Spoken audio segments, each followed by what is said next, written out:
야, 우인! 세탁 소집 딸년이 여기가 어디라고 기어들어와? 물 흐리지 말고 당장 나가! 동창 유라의 날카로운 고함 소리에 명품관의 모든 시선이 저에게 꽂혔습니다. 직원들조차 코를 막으며 저를 벌레 보듯 쫓아내려던 그 비참한 순간이었습니다. 그때였습니다. 여보, 내가 늦어서 미안해. 누가 당신을 이렇게 세워뒀어? 저벅저벅 걸어온 백화점 회장님이 제 손을 잡는 순간 기세등등하던 동창들의 얼굴이 사색이 되어 무너져 내리는 걸 보셨어야 합니다. 하지만 이건 시작에 불과했습니다. 가난한 촌년인 줄 알았던 제가 사실은 전 세계가 찾는 전설의 장인이었다면 믿어지시나요? 가장 밑바닥 무시에서 시작된 가장 우아하고 통쾌한 사이다 복수국. 과연 그들은 어떤 처참한 최후를 맞이하게 될까요? 시작하기 전에 무료로 눌러주시는 구독과 좋아요, 알림 설정은 똑순이 사랑방에 큰 힘이 됩니다. 지금 어디서 듣고 계신지 댓글 달아주세요. 그럼 지금부터 이야기를 시작하겠습니다. 서울 강남 한복판 로열 백화점 명품관 더 퀸의 내부는 마치 다른 세상처럼 고요하고 화려합니다. 은은한 조명이 대리석 바닥을 비추고 진열장 안의 가방들은 보석처럼 반짝이며 주인을 기다리고 있죠. 그 숨막히게 고급스러운 공간 한가운데에 전혀 어울리지 않을 것 같은 한 여자가 서 있습니다. 올해로 48살이 된 우혜인입니다. 화장기 없는 맑은 얼굴에 색이 바랜 듯한 무명계량 한복을 입은 우혜인의 모습은 명품관의 세련된 분위기와는 묘하게 겉도는 느낌을 줍니다. 하지만 우혜인의 눈빛만은 진열된 가방 그 어느 것보다 깊고 그윽하게 빛나고 있군요. 우혜인은 진열대 위에 놓인 한정판 악어 가죽 가방을 조심스럽게 들여다봅니다. 가죽의 결이 아니라 그 위에 놓인 아주 작은 자수 문양을 살피고 있는 겁니다. 그때 또각또각 날카로운 구두 굽소리가 정막을 깨며 다가옵니다. 새로 부임한 지 얼마 안 된 매니저가 미간을 잔뜩 찌푸린 채 우혜인의 앞을 가로막아 섭니다. 매니저는 우혜인의 허름한 옷차림을 위아래로 훑어보더니 들릴 듯 말 듯한 콧방귀를 뀌며 말합니다. 저기요, 손님. 눈으로만 보세요. 매니저의 목소리에는 불친절함을 넘어선 경멸이 담겨 있습니다. 우혜인은 당황하지 않고 차분하게 고개를 들어 매니저를 바라봅니다. 그리고 나직하고 부드러운 목소리로 묻습니다. 자수가 참 독특하네요. 이 부분 마감이 조금 특이한데 혹시 설명해 주실 수 있나요? 우혜인의 정중한 물음에도 매니저는 기가 차다는 듯 헛웃음을 흘립니다. 마치 거지가 왕의 식탁에 대해 묻는 걸 들은 사람처럼 황당해하는 표정이죠. 매니저가 팔짱을 끼며 쏘아붙입니다. 아줌마, 이거 얼마짜린 줄 알고나 물어보시는 거예요? 이거 전 세계에 5개밖에 없는 한정판이에요. 설명해 드려도 못 사실 텐데 괜히 다른 VIP 손님들 오시는 길 막지 말고 좀 나가주시죠?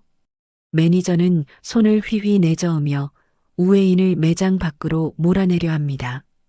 우혜인은 모욕감에 입술을 지그시 깨물지만 소란을 피우고 싶지 않아 조용히 몸을 돌리려 합니다. 바로 그 순간이었습니다. 매장 입구가 왁자지껄해지더니 화려한 옷을 입은 한 무리의 여자들이 들어옵니다. 그 중심에는 온몸을 명품 로고로 도배한 여자가 서 있습니다. 우혜인의 고등학교 동창이자 학창시절 그녀를 지독하게 괴롭혔던 고유라입니다. 고유라는 매장에 들어서자마자 매니저에게 큰 소리로 아는 체를 합니다. 어머, 매니저님, 나왔어. 이번 신상 들어왔다며? 고유라의 목소리는 하이톤으로 찢어질 듯 매장을 울립니다. 매니저는 방금 전 우혜인에게 보였던 싸늘한 표정은 온데간데 없이 세상에서 가장 비굴한 미소를 지으며 고유라에게 달려갑니다. 어머나, 고유라 사모님 오셨어요? 기다리고 있었습니다. 오늘 사모님한테 딱 어울리는 물건이 들어왔거든요. 매니저와 고유라가 호들갑을 떨며 인사를 나누던 그때 고유라의 시선이 돌아서려던 우회인의 등 뒤에 꽂힙니다. 고유라의 눈이 동그랗게 커지더니 이내 입가에 비열한 미소가 번집니다. 고유라가 성큼성큼 다가와 우회인의 어깨를 거칠게 잡아 돌려 세웁니다. 어머, 이게 누구야? 너 우회인 아니니? 우회인은 피할 수 없는 상황임을 직감하고 천천히 고개를 듭니다. 고유라는 우회인의 얼굴을 확인하자마자 박수를 치며 깔깔대고 웃습니다. 마치 재미있는 동물이라도 발견한 듯한 태도입니다. 고유라가 뒤따라온 추종자들에게 우회인을 가리키며 소리칩니다. 얘들아, 여기 좀 봐. 내 고등학교 동창 우회인이야. 기억나니? 학교 다닐 때 냄새나는 세탁소집 딸이라고 우리가 놀렸던 애. 고유라의 말에 뒤에 있던 여자들이 입을 가리고 킥킥거리기 시작합니다. 우회인은 주먹을 꽉 쥐며 조용히 말합니다. 오랜만이네, 유라야. 여전히 목소리가 크구나. 우회인의 차분한 대꾸가 마음에 들지 않았는지 고유라의 표정이 순식간에 일그러집니다. 고유라는 우회인의 낡은 한복 소매를 손가락으로 툭툭 치며 비아냥거립니다. 어머 얘, 너 아직도 이러고 사니? 동창회비도 없어서 못 나오던 주제에 여기가 어디라고 기어들어와? 촌년이 백화점 물 흐리게 시리. 청소부 알바라도 구하러 왔니? 고유라의 독설은 멈출 줄 모릅니다. 매니저 역시 고유라의 기세에 동조하듯 끼어듭니다. 사모님 아시는 분이세요? 어쩐지 아까부터 안 나가고 서성거리더라고요. 구매력도 없어 보이는데 자꾸 물건을 만지작거려서 제가 곤란했지 뭐예요.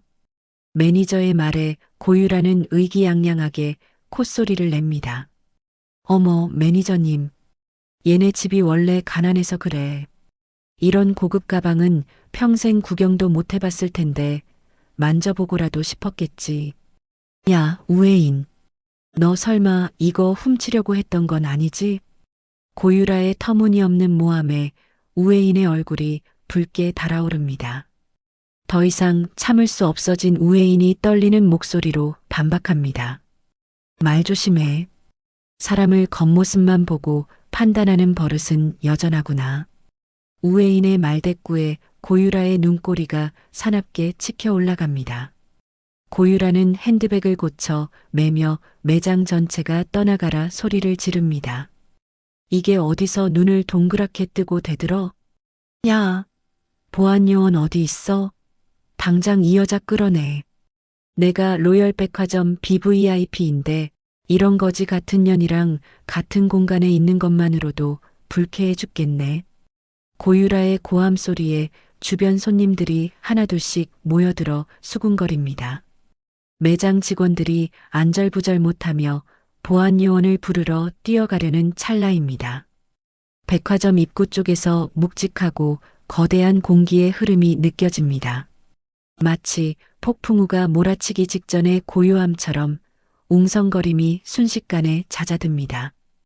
입구 쪽을 바라본 사람들의 입이 딱 벌어집니다. 검은 양복을 입은 건장한 수행원 수십 명이 일사불란하게 길을 트고 있습니다. 그 사이로 53살의 나이가 믿기지 않을 만큼 다부진 체격과 날카로운 눈빛을 가진 남자가 걸어옵니다. 로열그룹의 회장 강태주입니다. 강태주의 등장에 매장 안의 공기는 순식간에 얼어붙습니다. 강태주는 한 번의 눈길도 주지 않고 곧장 매장 안으로 성큼성큼 걸어 들어옵니다. 그 압도적인 카리스마에 고유라도 잠시 입을 다물고 멍하니 바라볼 뿐입니다. 고유라는 곧 정신을 차리고 회장에게 눈도장을 찍을 절호의 기회라고 생각합니다. 고유라는 표정을 싹 바꾸어 세상에서 가장 교양 있는 척 미소를 지으며 강태주 앞을 막아섭니다. 어머, 회장님, 안녕하십니까? 저 기억하시죠? 지난번 자선 파티 때 인사드렸던 고유라가 허리를 굽히며 아양을 떨지만 강태주의 시선은 고유라를 그대로 통과해버립니다. 강태주에게 고유라는 그저 길가에 굴러다니는 돌멩이만도 못한 존재인 듯합니다. 강태주는 고유라를 투명 인간 취급하며 그녀의 어깨를 스치듯 지나쳐버립니다. 무시당한 고유라의 얼굴이 벌겋게 달아오릅니다. 강태주의 발걸음이 멈춘 곳은 다름 아닌 우회인의 앞입니다. 강태주는 잔뜩 굳어있던 표정을 풀고 우회인을 바라보며 깊은 한숨을 내쉽니다. 그리고 따뜻하고 굵직한 손으로 우회인의 떨리는 어깨를 감싸 안습니다. 강태주가 우회인의 헝클어진 옷고름을 다정하게 정리해주며 낮고 부드러운 목소리로 말합니다. 여보, 내가 회의가 늦어서 미안해. 많이 기다렸어? 여보라는 두 글자가 매장 안을 울리는 순간 시간이 멈춘 듯합니다. 고유라의 입이 턱 빠질 듯 벌어지고 눈알이 튀어나올 듯 커집니다. 매니저는 들고 있던 고객 명단을 바닥에 떨어뜨리며 하얗게 질린 얼굴로 뒷걸음질 칩니다. 주변에서 구경하던 사람들 사이에서도 뭐, 여보라고? 저 여자가 회장 사모님이야? 라는 경악 섞인 탄성이 터져나옵니다. 우회인은 그제야 긴장이 풀린 듯 강태주의 옷자락을 살며시 잡으며 대답합니다. 아니에요. 저도 방금 왔어요. 그런데 여기 분위기가 좀 무섭네요. 우회인의 말에 강태주의 눈빛이 다시 매섭게 변합니다. 강태주는 천천히 고개를 돌려 얼어붙어 있는 매니저와 고유라를 번갈아 쳐다봅니다. 그 눈빛은 마치 먹잇감을 노리는 맹수처럼 살기가 등등합니다. 강태주가 수행 비서에게 손짓하자 비서실장이 즉시 다가와 허리를 숙입니다. 강태주가 얼음장처럼 차가운 목소리로 지시합니다. 김 실장, 지금 당장 이 매장 폐쇄해. 그리고 여기 매니저랑 직원들, 오늘부로 전원 인사대기 발령 내. 고객 응대 매뉴얼이 어떻게 되어 있길래 내 아내를 이따위로 대접하는지 철저하게 조사해서 보고해. 강태주의 불호령의 매니저는 다리에 힘이 풀려 그 자리에 주저앉고 맙니다. 회장님, 저는 몰랐습니다. 한 번만 용서해 주십시오. 매니저가 울며불며 애원하지만 강태주는 눈길조차 주지 않습니다. 이제 강태주의 시선은 사시나무 떨듯 떨고 있는 고유라에게 향합니다. 고유라는 입술이 파르르 떨려 말조차 제대로 나오지 않습니다. 강 회장님, 그게 아니라요. 저는 친구라서. 고유라가 비굴하게 변명을 늘어놓으려 하자 강태주가 픽 웃으며 말을 자릅니다. 친구? 내 아내에게 친구가 있었나? 내 기억엔 우리 집사람을 괴롭히던질 나쁜 동창들은 있어도 친구는 없었던 것 같은데. 강태주의 뼈 있는 한마디에 고유라의 얼굴은 흑빛이 됩니다. 강태주는 더 이상 상대할 가치도 없다는 듯 고유라에게서 시선을 거둡니다. 강태주는 다시 우회인을 향해 세상에서 가장 다정한 표정을 지으며 손을 내밉니다. 가자 여보. 이런 곳에 당신을 세워둬서 미안해. 안에서 차 한잔해. 우회인은 강태주의 손을 꼭 잡습니다. 두 사람은 수많은 수행원의 호의를 받으며 VIP룸으로 향하는 전용 통로로 걸어갑니다. 우회인의 뒷모습은 아까의 초라해 보이던 여자가 아닙니다. 누구보다 기품 있고 당당한 로열그룹의 안주인 그 자체입니다. 그들이 사라진 뒤에도 매장 안에는 무거운 침묵만이 감돕니다. 바닥에 주저앉은 고유라는 멍하니 우회인이 사라진 곳을 바라봅니다. 주변 사람들이 고유라를 피하며 웅성거리는 소리가 들려옵니다. 저 여자 아까 회장 사모님한테 막말하던 여자 아니야? 어머 세상에. 사람을 겉만 보고 무시하더니 꼴 좋다. 완전히 찍혔네. 이제 백화점 못 오는 거 아니야? 사람들의 비웃음 소리가 고유라의 귀에 화살처럼 꽂힙니다. 하지만 이건 앞으로 닥칠 폭풍의 시작에 불과했습니다. 로열 백화점 꼭대기층에 위치한 BVIP 전용 라운지는 고요함 속에 긴장감이 감돌고 있습니다. 우웨이는 최고급 가죽 소파에 앉아 김이 모락모락 피어오르는 찻잔을 손에 쥐고 창밖을 봅니다. 방금 전 매장에서 겪은 소동이 마치 폭풍우가 훑고 지나간 자리처럼 가슴 속에 머물러 있습니다. 강태주는 그런 아내의 곁으로 다가가 찬바람을 맞은 듯 차가운 우회인의 손을 자기 손안에 가둡니다. 강태주가 미안함이 가득 담긴 눈빛으로 아내의 안색을 살피며 조심스럽게 묻습니다. 혜인아, 많이 놀랐지? 그 여자들이 한 말 마음에 두지 마. 당신은 나한테 가장 소중한 사람이야. 우웨이는 남편의 따뜻한 손길에 얼어붙었던 마음이 조금은 녹아내리는 듯 희미하게 미소를 지어 보입니다. 하지만 이내 고개를 저으며 창밖으로 시선을 돌린 채 나직하고 단호한 목소리로 말합니다. 놀라긴 했지만 괜찮아. 유라는 예전부터 사람 아픈 곳만 골라 찌르던 애였으니까. 하지만 태주 씨, 오늘 매장 사람들에게 내린 처분은 조금 과한 것 같아. 일하던 사람들을 하루아침에 내쫓는 건 다시 한 번만 생각해주면 안 될까? 강태주의 눈매가 순식간에 날카로워지며 얼굴에 짙은 그늘이 드리워집니다. 강태주는 찻잔을 탁자에 탁 소리나게 내려놓으며 완강하게 고개를 젓습니다. 안 돼. 그건 당신을 위해서가 아니라 우리 백화점의 무너진 기본을 바로잡기 위해서야. 고객의 겉모습만 보고 문전박대하는 직원을 그냥 두는 건 경영자로서 있을 수 없는 일이지. 그리고 고유라 그 여자. 당신한테 촌년이니 모니 입에 담지도 못할 욕을 퍼부었다면서 내 아내를 모욕한 대가가 얼마나 무거운지 내가 똑똑히 가르쳐 줄 거야. 강태주는 곧바로 대기하고 있던 비서실장을 방 안으로 불러들여 서늘한 명령을 내립니다. 비서실장이 허리를 90도로 숙이며 회장의 지시를 하나하나 수첩에 옮겨 적습니다. 김 실장, 고유라, 그 여자의 남편이 누군지 당장 파악해. 우리 하청업체 중에 그 집안이랑 연결된 곳이 있다면 오늘부로 모든 계약을 전면 재검토하라고 해. 그리고 그 여자, 우리 그룹사나 모든 백화점과 호텔 출입 금지 명단에 올려서 입구부터 막아버려. 비서실장이 신속하게 대답하며 밖으로 나가자 라운지에는 다시 무거운 침묵이 내려앉습니다. 우웨이는 남편의 단호한 뒷모습을 보며 복잡한 심경에 잠깁니다.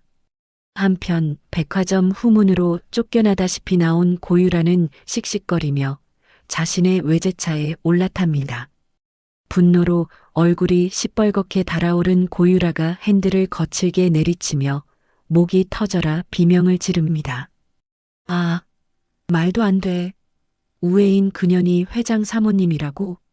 세탁소 딸년이 무슨 수로 그 자리에 앉아. 그때 고유라의 휴대전화가 요란하게 울리며 차 안을 시끄럽게 울려댑니다. 전화기 화면에는 남편이라는 글자가 떠 있고 고유라는 짜증 섞인 목소리로 전화를 받습니다. 하지만 수화기 너머에서 들려오는 것은 다정한 인사가 아니라 남편의 짐승 같은 고함이었습니다. 야, 너 오늘 백화점에서 도대체 무슨 짓을 하고 다닌 거야? 당장 대답 안 해? 고유라가 당황해서 손을 파르르 떨며 남편에게 되묻습니다. 자, 자기야. 갑자기 왜 그래? 무슨 일인데 그래? 남편이 쇳소리를 내며 미친 듯이 소리를 지르는 바람에 고유라는 귀에서 전화를 떼어냅니다. 무슨 일? 지금 로열그룹 본사에서 연락 왔어. 우리 회사랑 진행하던 납품 사업들 싹 다 중단한대. 너 혹시 강 회장 사모님한테 대들었어? 강 회장이 직접 지시했다잖아. 너 때문에 우리 집안 길거리에 나앉게 생겼다고. 이 멍청한 여자야. 당장 집에 기어들어와. 남편의 절규에 고유라는 손에 힘이 풀려 전화를 바닥으로 떨어뜨리고 맙니다. 하지만 고유라는 반성하기는커녕 이 모든 불행이 우애인 때문이라는 생각에 눈에 도끼를 품습니다. 고유라가 이빨을 득득 깔며 백화점 높은 건물을 노려보며 낮게 의졸입니다. 우애인, 네가 감히 내 인생을 통째로 망쳐놔? 어디 끝까지 가보자고. 네가 회장 첩인지 어디서 몸 팔다 온 년인지 내가 사교계에 낱낱이 까발려줄 테니까. 고유라는 곧바로 동창회 단체 채팅방을 켜고 자극적인 문장들을 쏟아내기 시작합니다. 얘들아, 오늘 대박 사건 터졌어. 우애인 정체 알아냈는데 소름 돋아. 백화점 회장 꼬셔서 사모님 노릇하던데 사실 걔 옛날에 템프로 출신으로 신분 세탁한 거래. 내 눈으로 직접 봤는데 회장이 걔를 여보라고 부르면서도 물건 취급하는 게 딱 스폰 받는 첩이더라고. 고유라가 퍼뜨린 근거 없는 헛소문은 순식간에 강남 사교계 전체로 번져나갑니다. 다음 날 오후 백화점 내 최고급 카페테리아인 로열 라운지는 평소보다 더 소란스럽습니다. 태주와 친분이 있는 임원 부인들이 옹기종기 모여 앉아 혜인에 대해 수군대고 있습니다. 한 부인이 화려한 부채를 살랑거리며 은밀한 목소리로 속삭입니다. 어머, 사모님들 소문 들으셨어요? 이번에 강 회장이 데려왔다는 그 여자 말이요. 옆에 있던 다른 부인이 눈을 크게 뜨며 의자를 바짝 당겨 앉습니다. 아유, 말도 마세요. 옷 입는 꼴이 동네 시장터 상인 같다던데 출신이 아주 저급하다더라고요. 고등학교 때도 행실이 안 좋아서 근처 남자들이란 남자들은 다 만나고 다녔다면서요? 강 회장이 대체 뭘 보고 홀린 건지 몰라. 남자들은 참 저런 천박한 거에 약하다니까요. 그때 라운지 입구에 육중한 유리문이 열리며 우애인이 들어섭니다. 평소보다 조금 더 신경을 써서 고운 남색 비단 한복을 입었지만 여전히 화려함과는 거리가 멉니다. 우애인이 자리에 앉으려 하자 부인들의 대화가 칼로 자른 듯 딱 끊기며 차가운 정적이 흐릅니다. 부인들은 대놓고 우애인을 위아래로 훑어보며 비웃음 섞인 시선을 노골적으로 보냅니다. 우애인은 그 싸늘한 분위기를 온몸으로 느끼면서도 꼿꼿하게 자리에 앉습니다. 라운지 구석에서 이 광경을 지켜보던 고유라가 회심의 미소를 지으며 다가옵니다. 고유라는 마치 우애인을 걱정하는 친구인 척 연기를 하며 큰 소리로 말을 겁니다. 어머, 혜인아. 어제는 내가 좀 심했지? 우리 옛날 정 생각해서 화해하자. 그런데 너 소문 보니까 정말 대단하더라. 회장님 마음을 어떻게 그렇게 쏙 뺏었니? 비결 좀 알려줘봐. 혹시 예전에 그 세탁소 할 때 배운 서비스 정신 같은 거야? 아니면 다른 기술이라도 있어? 고유라의 비아냥에 주변 부인들이 풋하고 웃음을 터뜨리며 혜인을 비웃습니다. 우애인은 찻잔을 잡은 손바닥에 땀이 배어 나오지만 고유라를 똑바로 응시하며 입을 엽니다. 그리고 차분하지만 뼈가 있는 목소리로 고유라의 말을 받아칩니다. 유라야, 옛말에 입은 재앙을 불러오는 문이라고 했어. 근거 없는 소문을 만들고 다니면 그 끝이 너에게 어떻게 돌아갈지 한 번이라도 생각해봤니? 너 지금 내 남편 회사가 왜 위기인지 정말 몰라서 이러는 거야? 우애인의 당당한 태도에 고유라가 오히려 당황하며 얼굴을 붉히고 목소리를 높입니다. 뭐? 네가 지금 감히 나를 가르치려 들어? 첩 주제에 어디서 훈계질이야. 여기 계신 분들이 너 같은 년 출신 모를 줄 알아? 너 오늘 망신 좀 제대로 당해봐야겠구나. 고유라가 우애인의 소매자락을 붙잡으며 억지로 일으켜 세우려던 그때였습니다. 라운지 입구에 강태주가 나타나 싸늘한 기운을 내뿜으며 걸어옵니다. 강태주의 등장에 수다를 떨던 부인들이 쏘스라치게 놀라며 황급히 자리에서 일어납니다. 강태주는 성큼성큼 다가와 고유라의 손목을 낚아채어 거칠게 쳐내버립니다. 고유라가 비명을 지르며 바닥으로 나동그라집니다. 강태주가 주변 부인들을 하나하나 죽일 듯한 눈빛으로 훑어보며 천천히 입을 뗍니다. 다들 내 아내에게 할 말이 아주 많은 모양이군. 내 아내의 과거가 그렇게 궁금한가? 그럼 나한테 직접 물어보지 그래. 내가 다 대답해 줄 테니. 회장의 서슬 퍼런 기세에 부인들은 고개를 숙인 채 숨소리조차 크게 내지 못합니다. 강태주는 혜인의 어깨를 감싸 안아 자기 품으로 끌어당기며 고유라를 내려다봅니다. 고유라, 내 입에서 나오는 그 지저분한 소문들 전부 기록해서 법적 대응 준비 끝냈어. 조만간 법원에서 출석 요구서 한 장 갈 테니 변호사나 잘 알아보고 있어. 그리고 당신들, 내 아내가 누군지 제대로 알지도 못하면서 함부로 혀를 놀리지 마.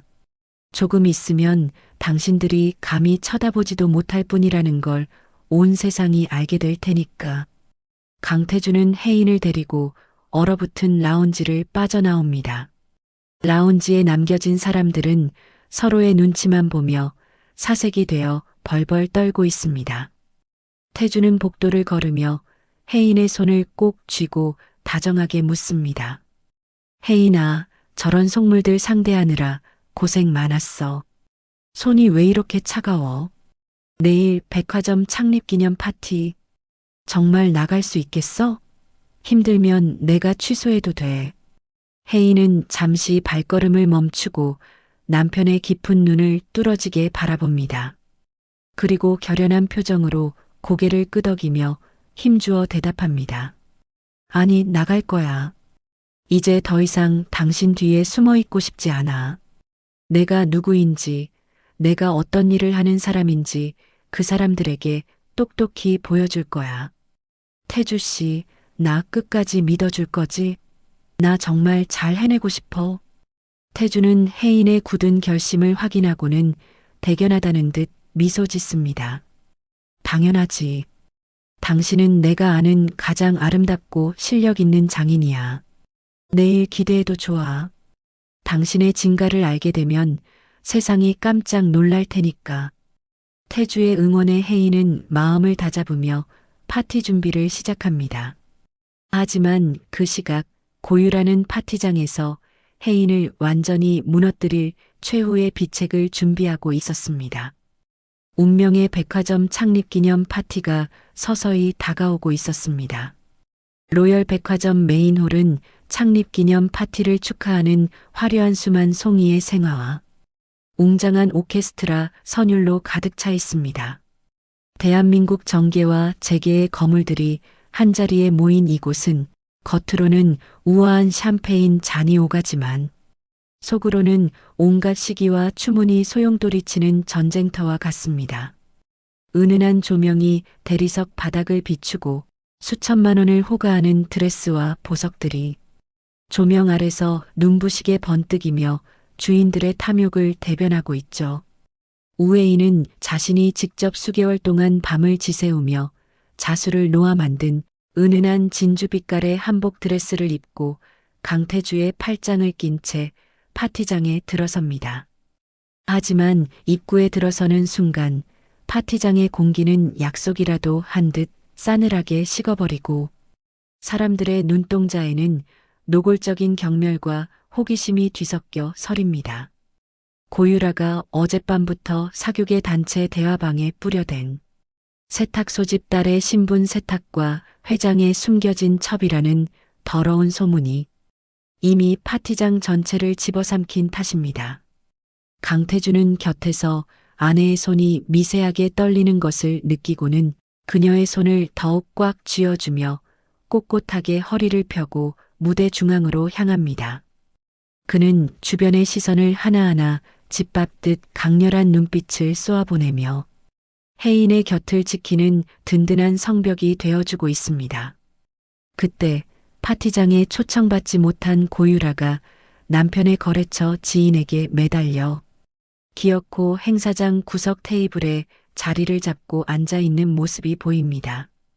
고유라는 혜인의 옷차림을 머리부터 발끝까지 훑어보더니 들고 있던 샴페인 잔을 흔들며 주변 사모님들에게 들으라는 듯 악에 섞인 큰 소리로 비아냥거립니다. 어머머, 저거 좀 봐요. 세상에, 파티장에 웬 하얀 소복을 입고 나타났대요? 정말 눈 뜨고 못 봐주겠네. 세탁소집 딸이라 그런지 평생 남의 옷이나 다리다가 안목이 딱 저 수준에서 멈췄나 봐요. 저런 촌스러운 옷을 입고 감히 회장 사모님 대접을 받으려 하다니 로열백화점 명성이 아주 바닥을 치겠어요. 그치? 고유라의 말이 끝나기가 무섭게 주변에 모여있던 속물들이 입을 가리고 킥킥대며 혜인을 향해 손가락질을 해댑니다. 한 사모님이 고유라의 어깨를 치며 깔깔대고 웃습니다. 그러게 말이에요. 유라 씨 말이 맞네. 자리가 사람을 만든다더니 근본은 속일 수가 없는 법인가 봐요. 강태주가 분노로 얼굴이 붉게 달아올라 고유라 쪽으로 몸을 돌려 당장이라도 응징하려던 바로 그 찰나였습니다. 파티장 입구가 갑자기 폭풍이라도 몰아치듯 소란스러워지더니 검은색 긴 코트를 어깨에 걸친 은발의 외국인 신사가 수행원들을 밀치듯 들어옵니다. 오늘 행사의 주인공이자 전 세계 패션계가 신처럼 떠받드는 거장, 58살의 앙리 드샹입니다. 앙리는 주최 측 임원들이 굽신거리며 건네는 환영의 악수조차 무시한 채 무언가를 간절히 찾는 듯 날카로운 눈빛으로 홀 전체를 훑어내립니다. 앙리의 시선이 무대 중앙 조명 아래 서 있는 우회인에게 꽂히는 순간 그의 거침없던 발걸음이 돌처럼 우뚝 멈춰섭니다. 앙리는 마치 거룩한 성물이라도 발견한 신도처럼 홀린 듯 혜인에게 성큼성큼 다가오더니 그녀가 입은 한복 드레스 소매 끝단을 떨리는 손으로 만져봅니다. 혜인이 예상치 못한 외국인의 행동에 깜짝 놀라 뒤로 물러나려 하자 앙리는 믿을 수 없다는 듯 두 눈을 크게 뜨고 프랑스어로 소리칩니다. 오 신이시여, 이 섬세한 한 땀의 결, 이 완벽하게 살아있는 봉황의 눈매. 이것은 전설 속의 장인 다나의 솜씨가 아닙니까? 옆에 있던 통역사가 당황하며 앙리의 말을 급히 한국어로 전하자 혜인을 조롱하던 사람들의 웃음소리가 단칼에 베인 듯 잘려나갑니다. 앙리는 혜인 앞에 자리를 잡고 서더니 수백 명의 눈이 지켜보는 가운데 서서히 한쪽 무릎을 바닥에 꿇고 혜인의 손등에 정중히 입을 맞춥니다. 앙리는 혜인을 경외심 가득한 눈으로 우러러보며 감격에 겨워 울먹이는 목소리로 다시 말합니다. 선생님, 지난 5년 동안 당신의 작품을 단 한 점이라도 구하기 위해 온 유럽을 미친 듯이 헤맸습니다.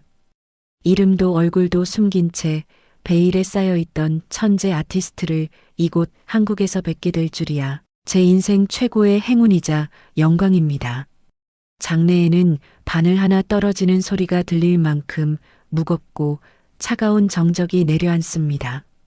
조금 전까지 혜인을 첩이라 부르며 무시하던 사모님들은 사색이 되어 서로의 눈치만 살피며 어쩔 줄을 몰라 합니다.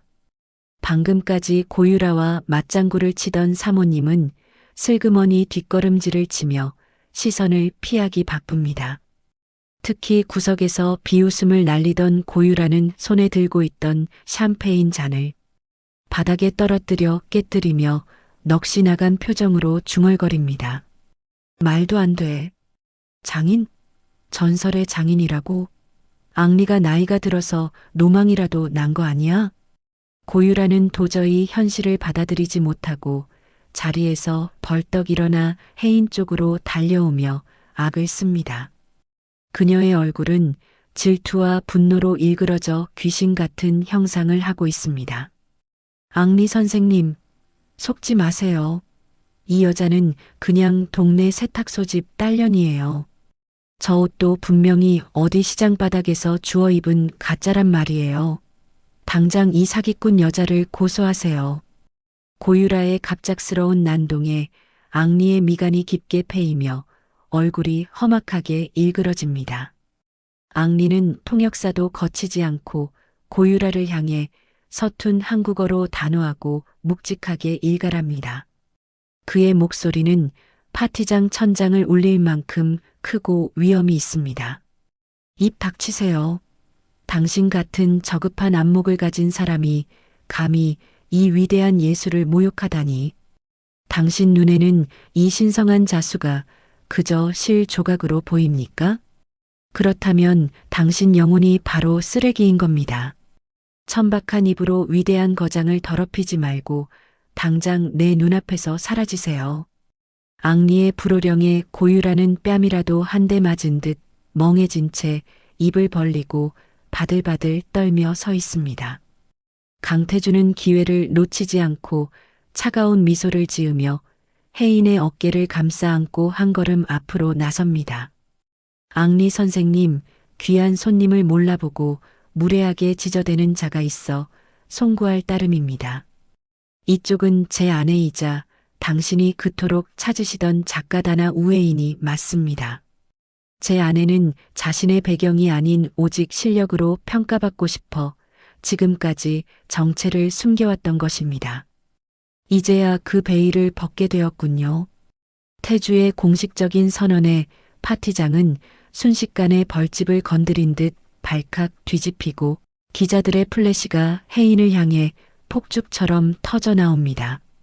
고유라는 비명을 지르며 발악하지만 이미 달려온 보안 요원들에게 양팔을 붙잡힌 채 파티장 밖으로 비참하게 질질 끌려나갑니다. 바닥에 흩어진 샴페인 조각들이 고유라의 구두에 밟히며 날카로운 소리를 냅니다. 이거 나, 이거 놓으라고. 우회인, 너 내가 가만 안 둘 거야. 이건 다 조작이야. 사기라고. 유라의 비명은 다시 연주되는 웅장한 오케스트라 소리에 묻혀 사라지고 파티장의 주인공은 이제 명확해졌습니다. 앙리는 혜인의 손을 놓지 않은 채 마치 보물을 잃어버릴까 걱정하는 아이 같은 간절한 눈빛으로 협업을 제안하기 시작합니다. 선생님, 제발 부탁입니다. 제 다음 파리 오트쿠티르 컬렉션의 메인 의상을 맡아주십시오. 당신의 자수가 없다면 제 옷은 영혼이 없는 껍데기에 불과합니다. 전 세계가 당신을 기다리고 있습니다. 당신이 원하는 조건은 무엇이든 다 들어드리겠습니다. 오직 당신만이 가능합니다. 혜인은 태주의 든든한 품에 기대어 자신을 우러러보며 찬사를 보내는 수많은 시선을 정면으로 마주합니다. 조금 전까지 자신을 벌레 보듯 하던 사람들의 눈빛이 이제는 선망과 두려움으로 바뀌어 있습니다. 혜인은 떨리는 숨을 천천히 몰아쉬며 하지만 그 어느 때보다 단단하고 기품 있는 목소리로 대답합니다. 앙리 선생님, 과분한 찬사와 제안은 정말 감사드립니다. 하지만 저는 제 이름을 건 브랜드를 이곳 한국에서 먼저 시작하고 싶습니다. 남편의 아내로서 받는 대우가 아닌 자수장인 우회인으로서 제 실력만으로 제 길을 걷고 싶어요. 제 자수가 정말 세계적인 가치가 있다면 제가 어디에 있든 세상이 저를 찾아오게 만들겠습니다. 그것이 제가 세상을 향해 증명하고 싶은 제 방식입니다. 혜인의 당당하고 자부심 넘치는 거절에 앙리는 오히려 더 큰 감동을 받은 듯 고개를 깊게 숙여 최고의 경의를 표합니다. 그는 혜인의 손을 잡고 홀 중앙으로 이끌며 사람들에게 소리칩니다. 여러분, 오늘 우리는 새로운 전설의 탄생을 목격했습니다. 바로 우회인 선생님입니다. 이제 파티장의 모든 수군거림은 뜨거운 찬사와 환호로 바뀌고 혜인을 무시하던 사모님들은 줄을 서서 그녀에게 눈도장을 찍으려 안달이 났습니다. 어떤 사모님은 벌써부터 혜인의 손을 잡으려 애쓰며 아첨을 떨고 있군요. 하지만 혜인은 그들의 위선적인 미소를 뒤로 한 채 자신을 끝까지 믿어준 태주와 함께 새로운 운명을 향해 힘찬 발걸음을 내딛습니다. 잿더미 같던 비참한 과거와 고통스러웠던 조롱을 지나 우회인이라는 이름이 세상이라는 무대 위에 화려하게 피어나는 순간이었습니다. 파티장의 조명은 이제 오직 한 사람, 우회인만을 비추고 있습니다. 파티장의 화려한 조명과 사람들의 찬사가 썰물처럼 빠져나간 뒤 우회인의 앞에는 현실이라는 거대한 벽이 다시금 솟아올랐습니다. 브랜드 단화를 세상에 내놓겠다는 선언은 화려했지만 장인의 손끝과 사업가의 머리는 전혀 다른 영역의 문제였죠. 우회인은 강태주가 마련해준 조용한 작업실에서 밤낮을 가리지 않고 바늘을 잡았지만 마음 한구석은 늘 허전했습니다. 숙련된 기술자들은 우회인의 까다로운 전통 방식을 이해하지 못했고 조금만 힘들어도 효율이 떨어진다며 투덜대다 작업실을 떠나기 일쑤였죠. 우회인은 텅 빈 작업실에 홀로 앉아 자신의 고집이 브랜드 런칭을 망치고 있는 건 아닌지 깊은 고민에 빠졌습니다. 선생님, 이 방식은 도저히 시간이 안 맞아요. 요즘 누가 이렇게 한 땀 한 땀 손으로 다 기워요? 그냥 기계로 밀어도 손님들은 모른다니까요. 작업실에서 일하던 숙련된 기술자가 짜증 섞인 투로 바늘을 내려놓으며 말했습니다. 우회인은 가공되지 않은 원단을 부드럽게 쓰다듬으며 조용히 대답했습니다. 기계는 원단의 결을 숨쉬게 하지 못해요. 사람 몸에 직접 닿는 건데 만드는 사람 마음이 안 담기면 그건 그냥 천조각일 뿐이에요. 결국 기술자들은 우회인의 고집을 견디지 못하고 하나둘 작업실을 떠났습니다. 우회인은 떠나는 그들의 뒷모습을 보며 긴 한숨을 내쉬었습니다. 텅 빈 작업실에 홀로 앉아 깊은 고민에 빠져있던 우회인은 답답한 마음을 달래기 위해 동대문 원단 시장 뒷골목을 정처 없이 걸었습니다. 화려한 대로변을 지나 낡은 건물 사이로 어두운 그림자가 드리운 골목 안쪽으로 들어갔을 때 우회인의 눈에 기이한 광경 하나가 들어왔습니다. 지저분한 길바닥에 주저앉아 누군가 버린 자투리 천 조각들을 미친 듯이 이어붙이고 있는 한 청년이 있었습니다. 그 청년이 바로 28살의 천재적인 감각을 지닌 지호였습니다. 지호는 헝클어진 머리에 꾀재재한 옷차림을 하고 있었지만 천을 다루는 손길만큼은 마치 보물을 다루듯 섬세하고 경건했습니다. 지호의 손끝에서 탄생하는 기이하고 파격적인 패턴에 매료된 우회인이 지호의 곁으로 천천히 다가가 넌지시 말을 건넸습니다. 그쪽 마감 방식이 참 독특하네요. 이 자투리 천으로 이런 곡선을 내다니 정말 놀라워요. 혹시 어디서 배운 기법인가요? 지호는 대답 대신 무심하게 고개를 들어 우회인을 아래 위로 훑어보았습니다. 낯선 아줌마의 참견이 귀찮다는 듯 지호는 다시 바느질에 집중하며 퉁명스럽게 쏘아붙였습니다. 아줌마가 뭘 안다고 아는 척이에요? 그냥 가던 길 가세요. 내 예술 방해하지 말고. 여기는 돈 많은 사모님들이 산책하는 곳이 아니거든요.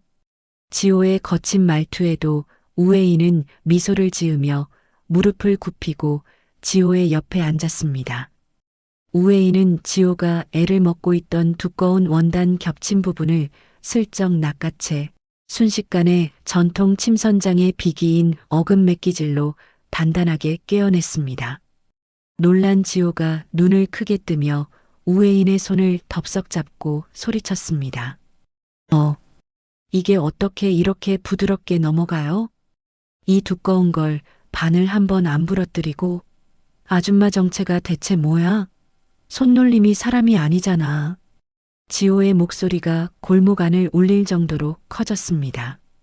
우회인은 지호의 초롱초롱한 눈망울을 보며 단호하고 기품 있게 말했습니다. 내 이름은 우혜인이에요. 브랜드 단화를 만들고 있죠. 지호 씨, 그쪽에 그 길들지 않은 감각이 내 옷에 꼭 필요해요. 나와 함께 세계를 놀라게 할 옷을 만들어 보지 않겠어요? 지호는 우혜인이 건넨 자수 손수건의 압도적인 정교함에 넋을 잃고 바라보다가 이내 바닥에 무릎을 꿇으며 간절하게 말했습니다. 선생님, 저를 제자로 받아주세요. 이 골목에서 썩기엔 제 재능이 너무 아까웠는데 이제야 진짜 주인을 만난 것 같네요. 시키는 건 뭐든 다 하겠습니다. 지호가 합류하자 다나의 의상들은 생동감 넘치는 예술로 변하기 시작했습니다. 혜인의 고전적인 기품에 지호의 파격적인 선이 더해지자 지금껏 보지 못한 아름다움이 탄생했죠. 태주도 지호의 재능을 인정하며 그가 마음껏 날뛸 수 있도록 최고급 부자재와 전용 작업 공간을 아낌없이 지원해 주었습니다. 혜인은 이제야 완벽한 톱니바퀴가 맞물려 돌아가는 것을 느꼈습니다. 하지만 빛이 강하면 그림자도 깊어지는 법이었습니다. 사교계에서 매장당할 위기에 처한 고유라는 남편의 회사가 부도 직전에 몰리자 완전히 이성을 잃고 도끼를 품었습니다. 유라는 혜인의 작업실 보조 직원인 미니를 은밀히 강남의 한 호텔로 불러냈습니다. 미니 씨, 돈 많이 필요하지 않아? 동생 수술비가 급하다며. 내 말 한마디면 그 돈 오늘 당장 해결해 줄 수 있는데. 유라가 현금 뭉치가 든 봉투를 테이블 위에 툭 던지자 미니의 눈동자가 심하게 흔들렸습니다. 미니가 마른 침을 삼키며 겁에 질린 목소리로 물었습니다. 제가 뭘 하면 되는데요? 선생님을 배신할 수는 없어요. 선생님은 저한테 정말 잘해주신 분이에요. 유라는 비열한 미소를 지으며 미니의 귀에 대고 차갑게 속삭였습니다. 배신이 아니야, 기회지. 우혜인이 밤새 만든 메인 도안들, 그거 사진만 찍어와. 그거면 내 동생 목숨도 살리고 내 가족 평생 먹고 살 돈 줄 테니까. 우혜인은 어차피 돈 많잖아. 하나 정도 없어져도 상관없어. 결국 탐욕과 절박함에 눈이 먼 미니는 혜인의 도안을 촬영해 유라에게 넘겼습니다. 유라는 그 도안을 들고 경쟁업체 라비앙의 대표를 찾아가 당격하게 외쳤습니다. 이거 우혜인이 이번 쇼에 내놓을 메인 디자인이에요. 다나의 런칭쇼보다 하루 먼저 발표하세요. 우혜인을 한순간에 사기꾼으로 만들 기회라고요. 증거는 확실하니까 걱정 마세요. 라비앙 대표는 도안을 살피며 만족스러운 듯 고개를 끄덕였습니다. 고유라 씨 덕분에 우혜인의 콧대를 완전히 꺾어 놓을 수 있겠군요. 계약합시다. 우리 쪽 공장을 풀가동해서 내일 당장 룩북을 뿌리겠습니다. 런칭쇼를 일주일 앞두고 혜인과 지호는 그것도 모른 채 구슬땀을 흘리며 의상을 점검했습니다. 선생님, 우리가 만든 이 옷들이 런웨이에 오르면 사람들 아마 기절할걸요? 이런 디자인은 파리에서도 못 봤을 거예요. 지호가 신이 나서 마네킹의 옷자락을 정리하며 혜인에게 밝게 웃어 보였습니다. 혜인도 지호의 어깨를 토독토독 두드리며 다정하고 인자하게 대답했습니다. 지호야, 너와 내가 아니었으면 절대로 못 만들었을 작품들이야. 세상이 우리 진심을 알아줄 날이 얼마 남지 않았구나. 정말 고생 많았다. 두 사람의 웃음소리가 작업실에 가득 찼지만 밖에서는 어두운 그림자가 소리 없이 다가오고 있었죠. 그 시각 강태주는 비서실로부터 긴급하고도 은밀한 보고를 듣고 있었습니다. 비서실장이 태블릿 PC를 내밀며 낮은 목소리로 보고를 올렸습니다. 회장님, 고유라가 최근 라비앙 대표와 접촉해 사모님의 도안을 넘긴 정황이 포착되었습니다. 이미 공장 가동을 시작했다는 첩보가 들어왔습니다. 강태주의 눈빛이 얼음장처럼 차갑게 식으며 창밖에 짙은 어둠을 응시했습니다. 고유라, 네가 감히 내 아내의 소중한 꿈을 건드려? 내 발로 무덤을 파는구나. 어디 네가 던진 돌이 누구 머리를 깨뜨릴지 지켜보자. 강태주는 혜인이 상처받지 않도록 조용히 반격의 칼날을 갈기 시작했습니다. 김 실장, 라비앙 쪽 원단 공급 처랑 유통망 당장 차단해. 그리고 우리 쪽 디자인 보안팀 가동해서 유출 경로 확실히 파악해. 쥐새끼가 누구인지 당장 잡아내란 말이야. 강태주의 명령이 떨어지자 비서실은 일사불란하게 움직이기 시작했습니다. 한편 우회인은 지호와 함께 마지막 피날레 의상의 수놓을 실을 고르고 있었습니다. 지호야, 이 실은 빛의 방향에 따라 색이 변한단다. 우리 인생도 지금은 어두워 보이지만 빛을 받으면 찬란해질 거야. 이 옷이 그 빛이 되어줄 거야. 혜인의 말에 지호는 가슴 뭉클한 표정으로 고개를 끄덕이며 다시 바늘을 잡았습니다. 작업실 창밖으로는 어느덧 새벽 공기가 차갑게 내려앉고 있었습니다. 라비앙의 비밀 공장에서는 혜인의 디자인을 카피한 저급한 옷들이 쏟아져 나오고 있었죠. 유라는 자신의 화장대 앞에 앉아 혜인의 몰락을 상상하며 광기 어린 웃음을 터뜨렸습니다. 우혜인, 네가 아무리 발버둥 쳐봐야 넌 결국 세탁소 딸년일 뿐이야. 내일이면 넌 온 세상의 비난을 받으며 쓰레기통으로 처박히게 될 거다. 회장 사모님? 꿈깨라고 해. 절망 속에서 만난 지호라는 희망이 닥쳐올 거센 파도를 막아낼 수 있을지 운명의 시계는 런칭쇼를 향해 잔인하게 흐르고 있었습니다. 서울 디자인의 심장부라 불리는 DDP홀 앞은 이른 아침부터 몰려든 취재진과 전 세계 패션 관계자들로 인산인해를 이루었습니다. 거대한 은빛 곡선의 건물이 아침 햇살을 받아 눈부시게 빛나고 입구마다 배치된 보안 요원들이 삼엄한 경비를 펼치며 긴장감을 더하고 있었죠. 은은한 달빛을 닮은 브랜드 다나의 로고가 건물 전면의 대형 전광판을 가득 채우고 웅장한 국악선율이 리허설 현장을 묵직하게 울리고 있었습니다. 하지만 화려한 겉모습과 달리 무대 뒤 대기실의 분위기는 얼음장처럼 차갑게 얼어붙어 발을 들이기조차 무서울 정도였습니다. 지호가 땀범벅이 된 얼굴로 태블릿을 든 채 혜인에게 달려와 숨을 헐떡이며 다급하게 외쳤습니다. 선생님, 큰일 났어요. 지금 당장 이것 좀 보세요. 라비앙 이 나쁜 놈들이 30분 전에 자기들 신상품 화보를 전 세계에 기습적으로 공개했어요. 지호의 손에 들린 화면 속에는 우혜인과 지호가 피땀 흘려 만든 메인 의상들과 소름 끼칠 정도로 흡사한 옷들이 줄지어 올라와 있었습니다. 단순히 비슷한 수준이 아니라 혜인이 밤새 고민하며 수정했던 독특한 곡선과 지호의 파격적인 절개선이 그대로 복사된 듯 옮겨져 있었죠.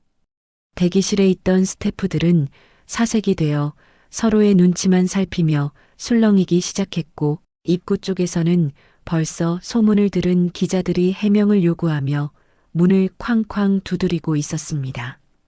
우혜인은 떨리는 손으로 화면을 넘겨보다가 이내 심장을 쥐어짜는 듯한 통증에 가슴을 부여잡고 비틀거리며 낡은 의자에 주저앉았습니다. 어떻게 우리만 아는 이 디자인이 저기에 있을 수 있니? 지호야, 이건 정말 말도 안 되는 일이야. 내 영혼을 갈아 넣은 옷들이 저렇게 싸구려 원단에 입혀져서 세상에 먼저 나오다니. 도대체 누가, 어떤 쥐새끼가 우리 노력을 이렇게 짓밟은 거니? 혜인의 눈에서 굵은 눈물이 뚝 떨어져 무릎 위에 놓인 고운 비단 위를 속절없이 적셨습니다. 공들여 쌓아온 탑이 완성을 앞두고 한순간에 무너져 내리는 절망감이 혜인의 전신을 차갑게 덮쳤습니다. 그때 강태주 회장이 수행원들을 물리치고 굳건한 걸음으로 대기실 안으로 들어와 혜인의 떨리는 어깨를 단단히 감싸 안았습니다. 태주는 사색이 된 스태프들을 매서운 눈빛으로 한번 훑어보며 장례를 정돈한 뒤 낮은 목소리로 혜인을 다독였습니다. 혜인아, 내 말 들어. 정신 차려야 해. 지금 밖은 너를 사기꾼으로 만들려는 하이에나들로 가득해. 쇼를 연기할까? 내가 지금 당장 손 써서 공식적으로 중단시킬 수도 있어. 당신이 사람들 입에 오르내리며 상처받는 걸 더는 보고 싶지 않아. 내가 다 책임질게. 태주의 제안에 혜인은 잠시 눈을 감고 거친 숨을 몰아쉬며 마음을 가라앉히려 애썼습니다. 하지만 이내 눈을 뜬 혜인의 눈동자에는 슬픔 대신 서슬퍼런 투지가 서려 활활 타오르기 시작했습니다. 혜인은 자리에서 벌떡 일어나 벽에 걸린 은빛 가위를 단호하게 집어들며 지호에게 명령했습니다. 아니, 태주 씨. 쇼는 예정대로 진행할 거야. 여기서 도망치면 정말로 저들이 바라는 대로 사기꾼이 되는 거야. 지호야, 당장 작업하고 남은 자투리 원단이랑 실들 전부 가져와. 한 조각도 남기지 말고다. 라비앙 놈들이 내 도안의 껍데기는 훔쳐갔을지 몰라도 내 손끝에 담긴 진심과 즉흥적인 감각까지는 절대로 가져가지 못했어. 지금부터 이 옷들을 현장에서 다시 해체하고 재구성한다. 우리가 준비한 원래 디자인보다 더 압도적인 걸 보여주겠어. 혜인의 서슬퍼런 선언에 지호는 전율을 느끼며 고개를 세게 끄덕였고 두 사람은 미친 듯이 바늘과 가위를 움직이기 시작했습니다. 쇼 시작을 알리는 종소리가 울리기 직전까지 대기실에서는 천을 찍고 다시 꿰매며 형태를 뒤바꾸는 치열한 사투가 벌어졌습니다. 혜인의 손가락 끝에는 바늘에 여러 번 찔린 핏방울이 맺혔지만 혜인은 통증조차 잊은 듯 멈추지 않았습니다. 지호 역시 혜인의 지시에 따라 옷의 균형을 무너뜨리며 새로운 미학을 창조해 나갔습니다. 드디어 객석의 모든 불이 꺼지고 몽환적인 국악 크로스오버 선율이 홀 전체를 안개처럼 휘감았습니다. 앙리 드샹을 비롯한 전 세계 바이어들과 안목 높은 평론가들이 숨을 죽인 가운데 첫 번째 모델이 강렬한 조명을 받으며 런웨이로 걸어 나왔습니다. 사람들은 라비앙의 화보에서 본 디자인을 예상하며 비난할 준비를 하고 있었으나 무대 위에 나타난 옷들은 차원이 달랐습니다.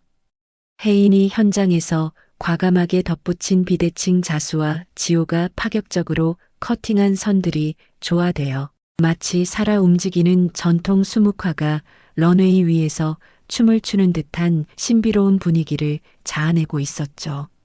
특히 피날레 무대에서 모델이 입고 나온 드레스는 그야말로 관객들의 너클 빼놓기에 충분했습니다.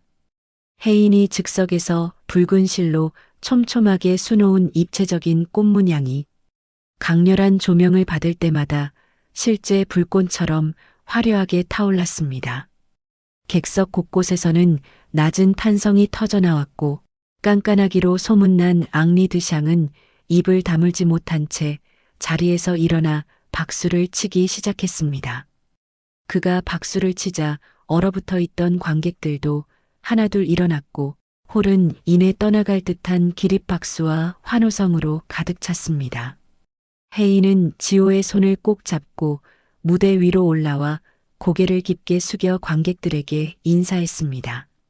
수많은 카메라 플래시 세례 속에서 혜인은 비로소 자신이 진정한 장인으로 거듭났음을 가슴 깊이 느꼈습니다. 무대 뒤편 구석에서 스태프로 변장해 이 광경을 지켜보던 고유라는 분노와 질투로 몸을 부르르 떨며 입술을 깨물었습니다. 말도 안 돼. 전현이 어떻게 저걸 저 짧은 시간에 다 바꿔버려. 저건 사람이 아니야. 내가 넘겨준 도안대로라면 지금쯤 저 무대 위에서 사기꾼 소리를 들으며 비참하게 울고 있어야 하는데 왜 다들 저 세탁소 딸년한테 미친 듯이 박수를 치는 거야. 세상이 미쳤어. 유라는 질투심에 눈이 멀어 품 안에서 미리 준비한 검은 오물이 가득 든 병을 꺼내 들었습니다. 유라가 무대 중앙에 선 혜인을 향해 오물을 던지려던 찰나 지호가 날카로운 눈미로 유라의 손목을 강하게 낚아챘습니다. 지호가 차가운 표정으로 유라를 쏘아보며 뼈가 있는 목소리로 낮게 의조렸습니다. 당신 같은 인간이 더럽힐 수 있는 무대가 아니야. 곱게 나가지 그래. 더 이상 스스로를 비참하게 만들지 말고 말이야. 이 지독한 스토커 같은 아줌마야. 지호의 경고와 함께 미리 대기하던 태주의 경호원들이 순식간에 유라를 에워싸고 밖으로 조용히 끌어냈습니다. 유라는 비명을 지르며 발악했지만 화려한 조명과 터져나오는 박수 소리에 묻혀 누구의 귀에도 닿지 않았죠. 무대 위로 올라온 앙리 드샹은 혜인에게 커다란 장미 꽃다발을 건네며 감격에 찬 목소리로 외쳤습니다. 우혜인 선생님, 이것은 단순한 패션쇼가 아니라 인류의 소중한 예술적 유산입니다. 라비앙의 가짜 조각들은 이제 제 머릿속에서 기억조차 나지 않는군요. 당신이야말로 이 시대가 진정으로 원하던 최고의 예술가이자 장인입니다. 앙리의 극찬이 마이크를 타고 홀 전체에 울려 퍼지자 혜인의 눈시울이 다시 뜨겁게 달아올랐습니다. 쇼가 끝난 뒤 폭풍이 지나간 듯 고요해진 대기실에서 혜인과 태주 그리고 지호 세 사람은 서로의 손을 맞잡았습니다. 우혜인이 환하게 웃으며 남편과 제자를 바라보며 진심을 담아 말했습니다. 태주 씨, 지호야. 우리 정말 해냈어. 나 소박하지만 지금 이 순간이 내 인생에서 가장 행복해. 세탁 소집 딸로 살면서 가슴에 맺혔던 조롱과 무시의 기억들이 이제야 다 씻겨나가는 기분이야. 혜인의 말에 태주는 아내를 품에 꼭 안아주며 대견하다는 듯 따뜻한 미소를 지어 보였습니다. 태주가 부드러운 목소리로 아내의 귓가에 조용히 속삭였습니다. 고생했어, 혜인아. 이제 온 세상이 당신의 이름을 위대한 장인으로 기억하게 될 거야. 당신은 충분히 그럴 자격이 있고 나는 당신이 내 아내라는 게 가장 자랑스러워. 지호도 코끝을 찡긋하며 혜인에게 장난스럽게 엄지를 치켜 세우며 분위기를 띄웠습니다. 잠시 후 비서실장이 다급하게 들어와 태주에게 조심스럽게 귓속말을 건넸습니다. 보고를 듣는 태주의 표정이 순식간에 칼날처럼 차갑게 굳어갔습니다. 회장님, 방금 밖으로 끌어낸 고유라를 조사하던 중 결정적인 사실을 발견했습니다. 그 여자가 우리 내부 직원을 매수한 정황이 고스란히 담긴 휴대폰과 녹취를 확보했습니다. 배우는 고유라가 확실하고 협력한 쥐새끼도 이미 신원이 파악되었습니다. 태주의 눈빛이 다시 사업가 특유의 냉철하고 잔혹한 빛으로 돌아왔고 그는 혜인의 손을 한 번 더 꽉 쥐어주었습니다. 태주가 결연한 보복의 의지를 담아 혜인에게 말했습니다. 혜인아, 행복한 순간은 여기까지 충분히 누려. 당신은 충분히 축하받을 자격이 있어. 이제 당신의 소중한 명예를 더럽히려 했던 쥐새끼들을 전부 잡아내어 대가를 치르게 할 시간이야. 내가 단 한 명도 용납하지 않고 인생이 어떻게 무너지는지 보여줄 거니까 믿고 지켜봐. 혜인은 조용히 고개를 끄덕이며 거울 속에 비친 자신의 당당하고 기품 있는 모습을 가만히 응시했습니다. 축제는 끝났지만 자신의 삶을 지키기 위한 또 다른 전쟁이 시작되려 하고 있었습니다. 런칭쇼의 성공은 위대한 여정의 시작일 뿐 혜인을 시기하는 어둠의 세력들은 더 잔인한 덫을 놓고 기다리고 있었죠. 하지만 혜인은 더 이상 예전에 힘없고 나약하게 당하기만 하던 세탁소집 딸이 아니었습니다. 자신의 재능을 믿어주는 사람들과 함께라면 그 어떤 풍파도 당당히 헤쳐나갈 수 있다는 자신감이 혜인의 가슴 깊은 곳에서 뜨거운 불꽃처럼 타오르며 앞날을 밝히고 있었습니다. 가장 빛나는 순간 뒤에 찾아올 폭풍 전야의 고요함이 작업실의 밤 공기를 타고 서서히 내려앉고 있었습니다. 브랜드 다나의 런칭쇼가 유례없는 대성공을 거둔 지 불과 이틀이 지났습니다. 전 세계 패션 매거진의 메인을 우웨인의 이름이 장식하며 화려한 조명이 그녀를 비췄죠. 유럽과 미국의 대형 백화점에서 입점 문의가 빗발치는 그야말로 꿈같은 나날이 이어지고 있었습니다. 우웨인은 지오와 함께 런칭쇼에서 선보였던 메인 의상들을 해외 수출용으로 다시 제작하기 위해 늦은 밤까지 작업실에 불을 밝히며 한 땀 한 땀장인 정신을 쏟아붓고 있었습니다. 바늘 끝에 맺힌 옹기와 원단을 스치는 사각거리는 소리만이 정적을 메우고 있었습니다. 우웨인이 돋보기를 고쳤으며 붉은 실로 정교한 꽃 문양을 수놓다가 지호에게 다정하게 말했습니다. 지호야, 이 피날레 드레스는 파리의 앙리 선생님께 보낼 거니까 평소보다 더 신경을 써야 해. 지호는 평소의 장난기 어린 표정을 지우고 진지한 눈빛으로 원단을 재단하며 대답했습니다. 걱정 마세요, 선생님. 제가 밤을 새워서라도 선생님 자수가 돋보이게 완벽하게 마감할게요. 우웨인이 지호의 든든한 모습에 미소를 지으며 바느질 속도를 높였습니다. 우리가 무대 위에서 보여준 그 즉흥적인 아름다움이 해외 바이어들에게도 그대로 전달되어야 하거든. 지호가 가위를 내려놓고 허리를 쭉 펴며 감격에 찬 목소리로 외쳤습니다. 우리 이제 정말 세계로 뻗어나가는 거 맞죠?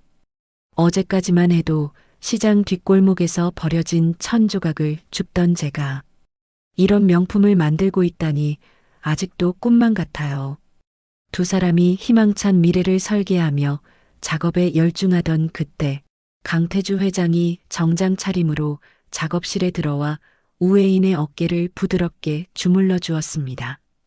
강태주가 아내의 피곤한 안색을 살피며 걱정스러운 목소리로 말했습니다. 혜인아, 너무 무리하지 마. 당신 몸이 상하면 이 성공이 다 무슨 소용이야. 우웨인이 남편의 손을 가볍게 잡으며 다정한 눈빛으로 화답했습니다.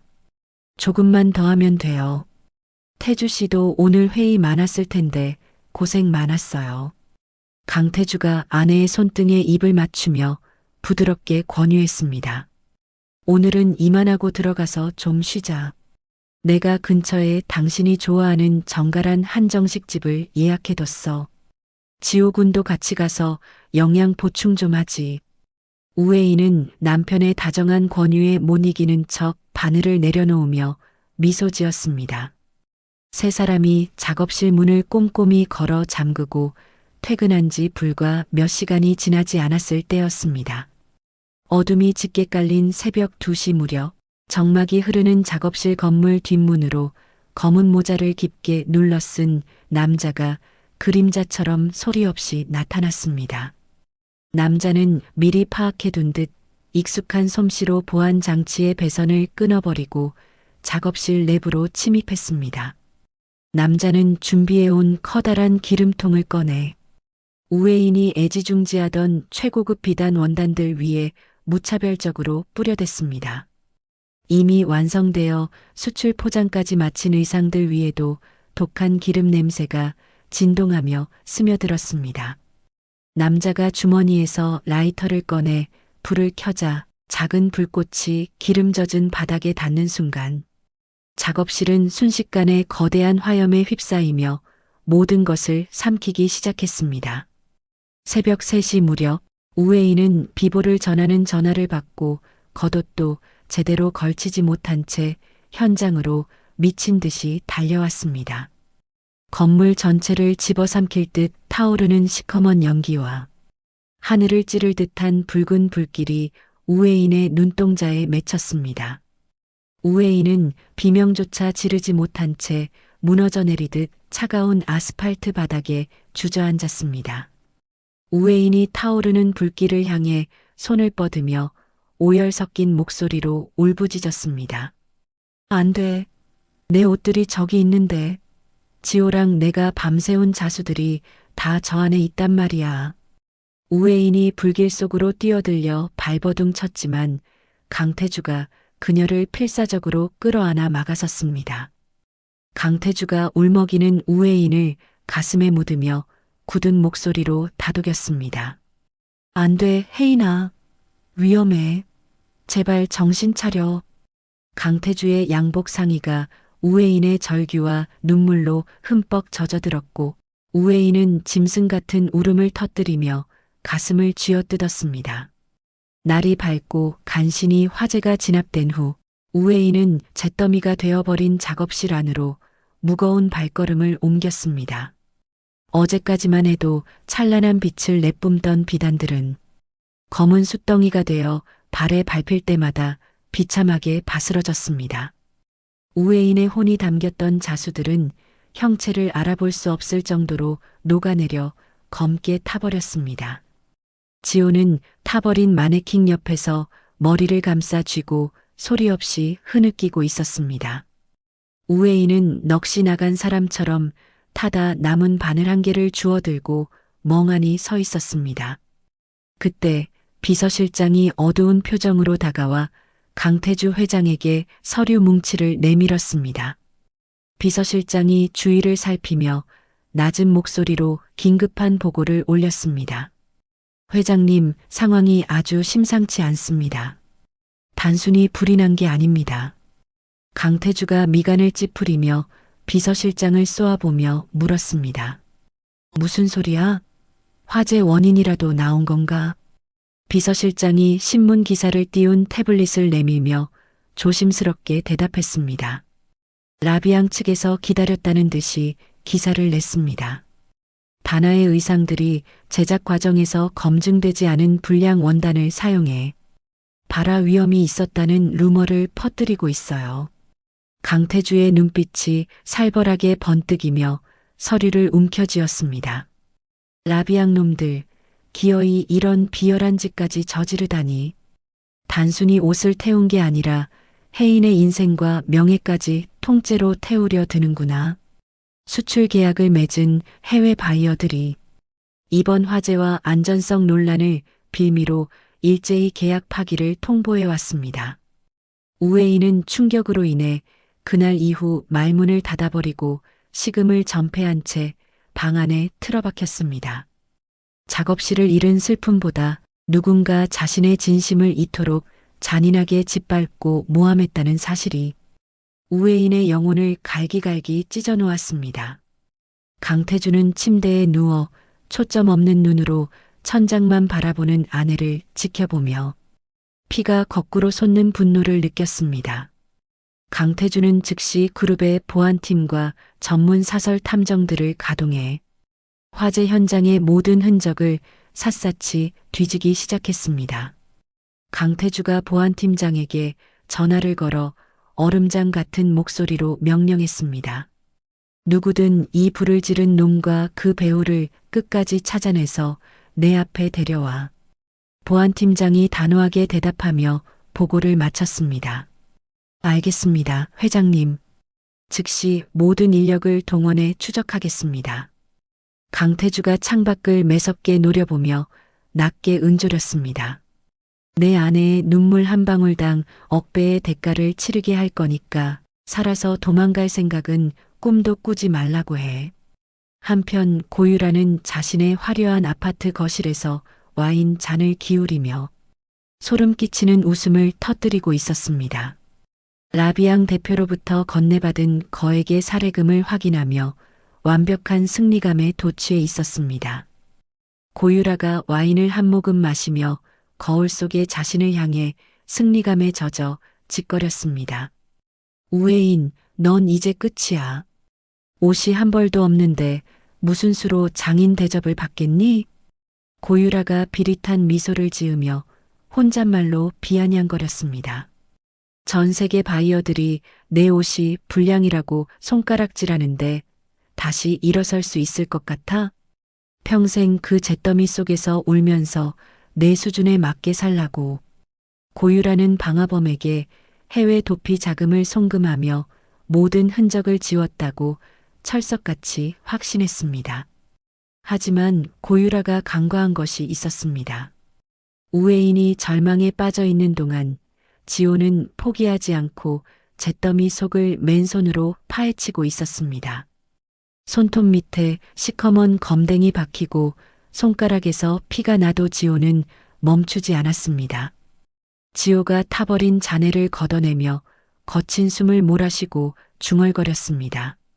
분명히 어딘가에 남아있을 거야. 선생님이 공들여 만든 그 데이터들이 그렇게 쉽게 사라질 리 없어. 지호는 타버린 책상 아래 깊숙한 곳에서 기적적으로 열기에 일그러진 뇌와 금고를 발견했습니다. 금고 문을 열자 그 안에서 우회인의 모든 도안 데이터가 담긴 외장 하드디스크가 온전한 모습으로 나타났습니다. 지호가 그것을 꺼내 들고 미친 사람처럼 환호성을 질렀습니다. 지호는 그 길로 우회인이 집거 중인 집으로 달려가 문이 부서져라 두드렸습니다. 지호가 문틈에 대고 목이 터져라 절규하듯 외쳤습니다. 선생님, 제발 문 좀 열어보세요. 우리 아직 안 끝났단 말이에요. 우회인이 힘없는 발걸음으로 다가와 문을 열자 지호가 하드디스크를 내밀었습니다. 이거 보세요. 선생님, 도안들이 여기 다 살아있어요. 옷은 다시 만들면 되잖아요. 우회인이 지호의 눈에 고인 진심을 확인하며 힘겹게 입을 뗐습니다. 지호야, 정말 이게 무사한 거니? 지호가 고개를 세게 끄덕이며 우회인의 손을 잡았습니다. 선생님 손만 있으면 우리는 100번이고 1000번이고 다시 시작할 수 있어요. 우회인은 지호가 내미는 하드디스크를 보고 다시 눈물을 쏟아냈습니다. 하지만 이번에는 절망의 눈물이 아니라 다시 바늘을 잡을 수 있다는 희망의 뜨거운 눈물이었습니다. 강태주 회장도 그 시각 보안팀으로부터 결정적인 보고를 받았습니다. 보안팀장이 태블릿 PC를 내밀며 날카로운 눈빛으로 보고를 올렸습니다. 회장님, 건물 외곽 구석에 숨겨져 있던 구형 사설 CCTV 영상 하나를 복원하는데 성공했습니다. 강태주가 영상 속 차량을 가리키며 낮은 목소리로 물었습니다. 이 차 누구 명의인가? 보안팀장이 서류를 내밀며 단호하게 대답했습니다. 확인 결과 그 차주는 고유라의 친인척 명의로 등록되어 있습니다. 강태주의 입가에 소름 끼치도록 차가운 미소가 걸렸습니다. 강태주가 번호판 사진을 손가락으로 가리키며 차갑게 을조렸습니다. 쥐새끼가 드디어 꼬리를 잡혔군. 고유라, 네가 지른 그 불이 결국 내 집구석을 태우게 될 거다. 우회인은 지호의 손을 잡고 다시 매캐한 냄새가 진동하는 작업실터로 향했습니다. 잿더미 속에서도 우회인은 다시 바늘통을 챙기며 눈빛을 반짝였습니다. 우회인이 지호의 손을 꼭 잡으며 결연한 표정으로 말했습니다. 지호야, 우리 처음부터 다시 시작하자. 지호가 밝은 미소로 화답하며 대답했습니다. 네, 선생님. 제가 원단부터 다시 구해올게요. 우회인이 타버린 마네킹을 세우며 힘주어 덧붙였습니다. 불에 타지 않는 진심이 무엇인지, 장인의 혼이 깃든 옷이 어떤 것인지 저들에게 똑똑히 보여주자. 나 이제 더 이상 울지 않을 거야. 우회인의 선언과 함께 지호는 다시 원단을 준비하기 시작했습니다. 잿더미 위에서 피어날 우회인의 처절하고도 우아한 복수국이 서서히 태동하고 있었습니다. 작업실이 불타버린 지 사흘째 되는 날, 우회인은 임시로 마련한 좁고 어두운 공방에서 다시 바늘을 잡았습니다. 코끝을 찌르는 매캐한 탄내가 여전히 옷깃에 남아 숨을 쉴 때마다 가슴을 아리게 했지만 우회인의 눈빛은 그 어느 때보다 날카롭게 빛나고 있습니다. 우회인은 이지호가 구해온 새하얀 명주 원단을 떨리는 손길로 어루만지며 타버린 도안들을 머릿속에서 하나하나 다시 끄집어내어 원단 위에 새깁니다. 이지호는 퉁퉁 부은 눈으로 밤을 새워가며 스승의 곁을 지켰고 원단을 다듬고 실을 고르는 손길에는 한 치의 오차도 허용하지 않겠다는 의지가 가득했습니다. 정적만이 흐르던 공방의 새벽 공기를 가르며 우회인이 바늘귀에 실을 꿰고는 낮고 단단한 목소리로 이지호에게 입을 뗍니다. 지호야, 가짜는 아무리 화려하게 흉내를 내도 결국 알맹이 없는 껍데기일 뿐이란다. 이지호가 가위질을 멈추고 스승의 피로한 얼굴을 살피며 걱정스러운 목소리로 대답했습니다. 선생님, 라비앙 그놈들이 우리 디자인으로 벌써 백화점 한복판에 팝업 매장까지 열었다고 해요. 사람들은 그게 진짜인 줄 알고 줄을 서서 산다는데 정말 우리가 이대로 가만히 있어도 괜찮을까요? 우회인이 입가에 서늘한 미소를 띄우며 한 땀 한 땀 정교한 바느질을 시작했습니다. 그들이 훔쳐간 건 눈에 보이는 겉모양이지 내 손끝이 기억하는 숨겨진 기술까지 가져가지는 못했어. 오늘 밤 안으로 내가 우리 옷에만 들어가는 이중 박음질을 다시 완벽하게 구현할 거다. 우회인이 말하는 이중 박음질은 겉으로 실밥이 전혀 보이지 않으면서도 옷의 형태를 단단하게 잡아주는 장인만의 비기입니다. 이 기술은 옷을 뒤집어 보지 않는 이상 절대 알 수 없으며 억지로 흉내내기 위해 옷을 뜯는 순간 원단이 갈기갈기 상하게 설계되어 있죠. 우회인은 손가락 마디마디에 피가 배어나와 귀한 원단을 적실까봐 반창고를 칭칭 감고 고통을 참아가며 작업을 이어갔습니다. 이지호가 김이 모락모락 나는 따뜻한 차 한 잔을 내려 우회인의 곁에 놓으며 조심스럽게 말을 건넵니다. 선생님, 손이 저렇게 다 망가졌는데 조금만 쉬었다가 하세요. 회장님 오셔서 보시면 정말 가슴 아파하실 거예요. 우회인이 차에는 눈길도 주지 않은 채 바늘을 기계처럼 정교하게 움직이며 대답했습니다. 내 몸이 조금 아픈 것보다 내 자식 같은 옷들이 세상에서 도둑놈 취급받는 게 100배는 더 아픈 법이야. 내가 눈을 뜨고 살아있는 한 우리 다나의 옷이 가짜로 불리는 일은 절대 없을 거다. 한편 강태주 회장은 로열그룹 본사 집무실에서 보안팀의 보고를 받으며 터져나오려는 분노를 간신히 사귀고 있었습니다. 강태주의 넓은 책상 위에는 라비앙의 카피 제품 사진과 우회인의 진품 디자인 비교표가 어지럽게 널려 있어 상황의 긴박함을 보여줍니다. 보안팀장이 태블릿 화면을 내밀며 방화범의 이동 경로와 실시간 통화 기록이 담긴 복잡한 지도를 강태주에게 보여줍니다. 강태주가 미간을 짓누르며 곁에 선 비서실장에게 얼음장처럼 차가운 목소리로 물었습니다. 고유라가 그 방화범이랑 마지막으로 은밀하게 연락한 장소가 어디라고 했지? 비서실장이 신속하게 서류를 넘기며 단호하고 빠른 어조로 대답했습니다. 인천공항 근처의 한 호텔입니다. 오늘 저녁 8시 비행기로 출국하기 위해 예약까지 마친 상태입니다. 강태주가 의자에서 벌떡 일어나 창밖의 어두운 야경을 보며 주먹을 꽉 쥐고 서늘한 명령을 내렸습니다. 김 실장, 지금 당장 공항경찰대에 비밀리에 협조 요청하고 우리 쪽 정예 경호 인력도 전부 보내. 내 아내를 울리고 도망치려는 대가가 어떤 건지 고유라, 그 여자가 뼈저리게 느끼게 해줄 테니까.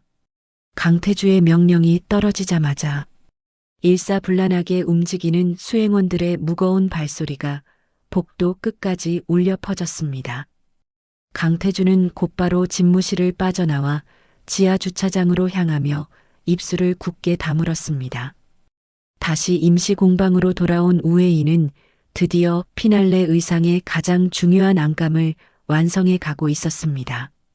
우회인이 옷의 안쪽을 가리키며 이지호에게 힘주어 설명했습니다. 자, 보렴. 이게 바로 다나만에 숨겨진 바느질이자 장인의 혼이란다. 라비앙의 옷은 겉만 번드르르하지 속은 엉망일 게 뻔해. 이걸로 저들의 비열한 정체를 세상에 낱낱이 밝힐 거야. 그날 오후 우웨이는 강태주가 마련한 긴급 기자간담회 자리에 당당한 모습으로 섰습니다. 수많은 취재진이 디자인 표절 논란에 대해 직접 해명해달라며 날카로운 질문과 함께 마이크를 들이대고 있었습니다. 우웨이는 떨리는 마음을 다잡고 자신이 새로 만든 옷과 시중에서 파는 라비앙의 옷을 무대 위에 나란히 걸어두었습니다. 기자들이 의아한 표정으로 쳐다보자 우웨인이 가위를 들어 라비앙의 옷을 거침없이 과감하게 찢어버렸습니다. 여러분, 이 옷의 안쪽을 자세히 보십시오. 겉은 제 디자인을 베꼈지만 속은 실밥이 엉망으로 엉켜 있고 중심이 뒤틀려 있습니다. 우웨인이 이번에는 자신이 밤새 만든 옷을 뒤집어 기자들에게 보여주며 당당하고 울림 있는 목소리로 외쳤습니다. 이게 바로 제 손끝에서 진심으로 탄생한 진짜 다나의 옷입니다. 누구도 흉내낼 수 없는 이중 박음질과 안감에 숨겨진 비밀 자수, 이것이 제가 장인으로서 증명하는 유일한 진실입니다. 장내에는 카메라 플래시가 폭죽처럼 눈부시게 터졌고 기자들은 정교하고 아름다운 마감 처리에 경악을 금치 못했습니다. 우웨인의 발표가 전국으로 실시간 방송되는 시각, 고유라는 인천공항 출국장 앞에서 초조하게 안절부절 못하고 있었습니다. 고유라는 커다란 선글라스로 얼굴을 반쯤 가린 채 주위를 살피며 비행기 탑승 시간이 오기만을 간절히 기다립니다. 그때 검은 양복을 입은 남자들이 고유라를 순식간에 에워싸더니 앞길을 막아섰습니다. 강태주 회장이 군중 사이에서 천천히 걸어 나와 고유라 앞에 서더니 고유라의 선글라스를 단숨에 낚아채 바닥에 던져버렸습니다. 고유라가 당황해서 뒤로 물러나며 파르르 떨리는 비굴한 목소리로 소리쳤습니다. 강 회장님, 갑자기 이게 무슨 무례한 짓이에요? 나 지금 아주 바쁜 사람이라고요. 강태주가 싸늘하고 비릿한 미소를 지으며 고유라의 얼굴 앞에 구속영장과 통화 내역 기록을 들이밀었습니다. 어디를 그렇게 급하게 도망가나? 방화교사의 산업 스파이 혐의까지 내 죄명이 아주 화려하더군. 고유라가 얼굴이 흑빛이 되어 바닥에 주저앉으며 강태주의 바짓가랑이를 붙잡고 비굴하게 애걸하기 시작했습니다. 회장님, 제가 정말 잘못했어요. 저 여자가 잘 되는 게 너무 배가 아파서 잠시 미쳤었나 봐요. 제발 한 번만 봐주세요. 강태주가 고유라를 벌레 보듯 경멸 어린 눈빛으로 내려다보며 차갑게 대답했습니다. 용서는 내가 아니라 판사 앞에 가서 빌어. 그리고 내 아내가 만든 그 위대한 옷들이 내 비참한 인생을 어떻게 무너뜨리는지 감옥에서 똑똑히 지켜봐. 공항 경찰들이 달려와 고유라의 양손에 수갑을 채우자 공항에는 수많은 사람의 수군거림과 야유가 가득 찼습니다. 고유라가 비명을 지르며 질질 끌려가는 비참한 모습은 고스란히 뉴스 카메라에 담겨 전국 방방곡곡으로 퍼져나갔습니다. 라비앙의 대표 역시 고유라와의 공모 사실이 낱낱이 밝혀지며 긴급 체포되었고 전국 매장은 즉시 폐쇄 조치되었습니다. 화가 난 시민들은 장인의 혼을 훔친 비겁한 가짜 브랜드라며 라비앙 제품 불매 운동을 거세게 벌이기 시작했습니다. 어느덧 해가 지고 은은한 달빛이 내려앉은 깊은 밤, 강태주는 우웨인의 임시 공방을 다시 찾았습니다. 우웨인은 모든 일이 끝났다는 안도감에 바늘을 내려놓고 낡은 의자에 기대어 잠시 쉬고 있었습니다. 강태주가 아내의 거칠어진 손을 자기 뺨에 부드럽게 대며 눈시울을 붉혔습니다. 혜인아, 정말 고생 많았어. 이제 그 누구도 감히 당신을 모함하거나 무시하지 못해. 내가 약속했잖아. 우혜인이 남편의 따뜻하고 든든한 체온을 느끼며 희미하게 행복한 미소를 지었습니다. 태주 씨, 정말 고마워. 내 손끝에 진실이 있다는 걸 당신이 끝까지 믿어준 덕분에 제가 다시 일어설 수 있었어. 이지호가 공방문을 벌컥 열고 들어와 활짝 웃으며 큰 소리로 기쁜 소식을 외쳤습니다. 선생님, 회장님, 지금 전 세계에서 다나의 옷을 사겠다는 주문이 다시 미친 듯이 쏟아지고 있어요. 방금 앙리 선생님께서도 이번 역경을 실력으로 이겨낸 선생님이 이 시대의 진정한 영웅이라고 찬사를 보내셨대요. 세 사람은 잿더미 위에서 다시 기적처럼 피어난 다나의 성공을 확인하며 서로의 손을 꼭 맞잡았습니다. 타버린 원단 더미 속에서 찾아낸 단 한 개의 작은 바늘이 결국 거대한 악의 무리를 완벽하게 무너뜨린 것입니다. 우혜인의 명예는 그 어느 때보다 찬란하고 고결하게 회복되었고 다시 일어선 장인의 뒤로 새로운 희망의 새벽이 밝고 환하게 서서히 밝아오고 있었습니다. 공방 창문 너머로 비치는 아침 햇살은 이제 더 이상 매캐한 연기가 아닌 장인의 열정과 승리를 축복하는 찬란한 금빛으로 넘실거리고 있었습니다. 시련의 계절이 지나고 어느덧 3년이라는 시간이 흘러 파리 샹젤리제 거리에는 동양의 신비로운 곡선을 담은 매장이 들어섰습니다. 브랜드 다나의 로고가 파리의 유서 깊은 건물 정면에 당당하게 걸리고 전 세계 패션 리더들이 그 문을 열기 위해 줄을 섰죠. 우혜인은 이제 51살의 나이가 되었지만 여전히 맑은 피부와 기품 있는 미소를 간직한 채 매장 중앙에 서 있습니다. 우혜인이 직접 수놓은 비단 자수 드레스는 한 벌에 수억 원을 호가하며 유럽 귀족들이 가장 소유하고 싶어하는 예술품이 되었습니다. 화려한 파티가 열리는 매장 안에서 61살이 된 거장 앙리 드샹이 샴페인 잔을 들고 우혜인에게 다가옵니다. 앙리가 경이로운 눈빛으로 우혜인의 손을 바라보며 감격에 젖은 목소리로 찬사를 보냅니다. 선생님, 당신의 손끝에서 태어난 이 옷들은 이제 단순한 의복이 아니라 인류가 보존해야 할 영혼의 조각입니다. 우혜인이 수줍게 웃으며 앙리에게 정중하게 고개를 숙여 감사의 마음을 표했습니다. 과찬이세요, 앙리 선생님. 저는 그저 비단 위에 제 진심을 조금 얹었을 뿐인걸요. 앙리가 고개를 가로저으며 주변 사람들에게 들으라는 듯 큰 소리로 다시 외쳤습니다. 아니요, 이것은 기적입니다.